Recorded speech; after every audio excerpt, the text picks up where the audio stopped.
later, not exactly now. The first Filipina to be on the Mongol Derby. I'll tell you all about the Mongol Derby later, but that's who's Oh, yeah, I know that. I've actually seen that right. So on YouTube.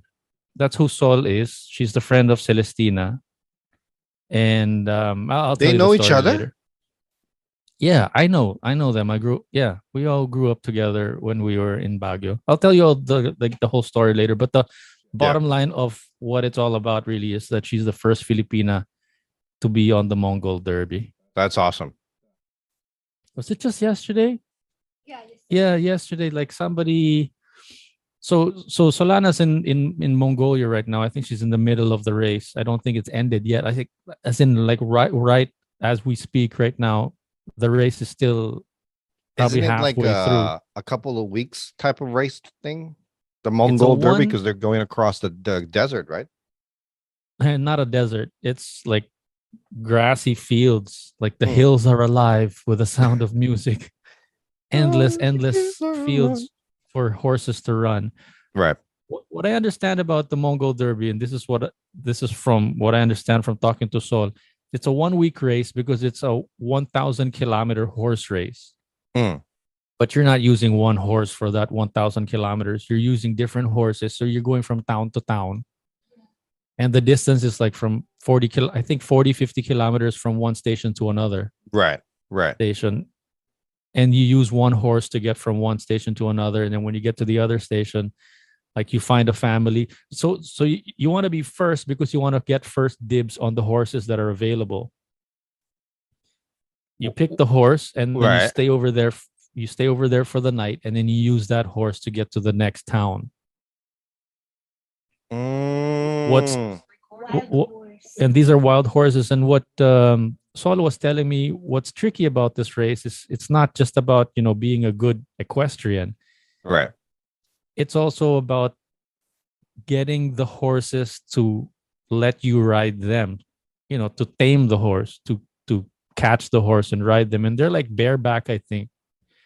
If not, at least very dry bones, bare bones, basic kind of riding. It's not like, you're an equestrian with with your boots and with your helmet like that. But although they are wearing helmets, I think. But you know what I mean? It's not like Yeah. the typical equestrian Christopher Reeves type of equestrian.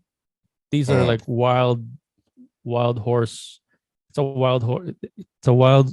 You're literally So they free have to roaming, go free into a new riding. town. They have to go to a new town and get on a different horse. They can't use the same horse. Yeah, because the horses are going to get tired. Oh, I see. I see what you're saying. Yeah, yeah. So the trick really is not just get a fast horse. The trick also is, will you be able to tame that horse enough so that it will let you ride him or her? Wow. So when I met her, okay, so this is how I actually met her. Um, I knew of her because of the people that I was living with around, especially Celestina or Tan, which is why I wanted to get her on the podcast, right? Mhm. So they're they're 10 years younger than me, so they're in a totally different generation, totally different kind of playmates. When I was, I was 15 years old, 10 years old. They were 0 and 5. So they were like these little toddlers running around. Right. Anyway, when they were still kids, back in Baguio, they liked riding horses. They were that group. And then I was like, I liked riding bicycles, mountain bikes kind of thing. So we didn't really, they were the younger kids, and then my cousins and I were like the older generation.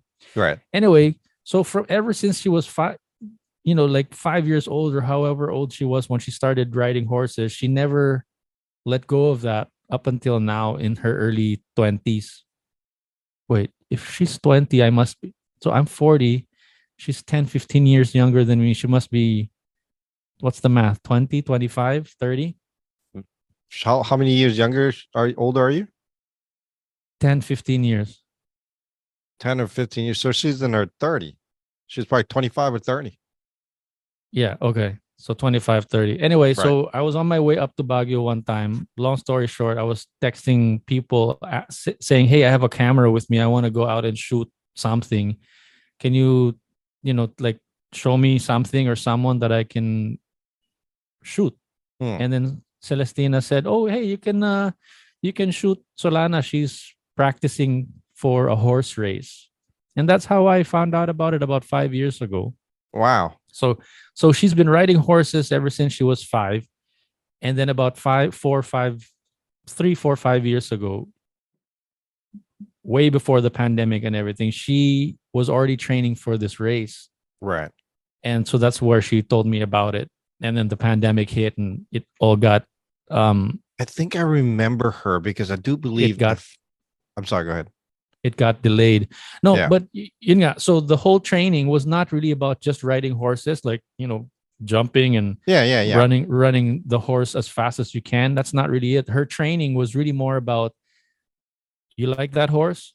Go get it yourself. Right. So a lot of the training was, she'd meet up with the The pony horse boys. whisperer. Yeah, that's right. So it's really a lot about, the way I understand it again. And yes, you got to be a good horse rider. Yes, you got to be able to camp out in the wilderness if you Right. needed to. That's Right. part of the training. But what I'm so excited and proud of her about really is that, and you've seen Tin, she's like thinner than her, Right. she's like a toothpick compared to me. Anyway, so she's this really young, frail looking girl, Right. and she goes out and went out to learn how to catch and tame a wild horse so that she Right. can ride it and then get to the end of the race, because that's really what it's all about.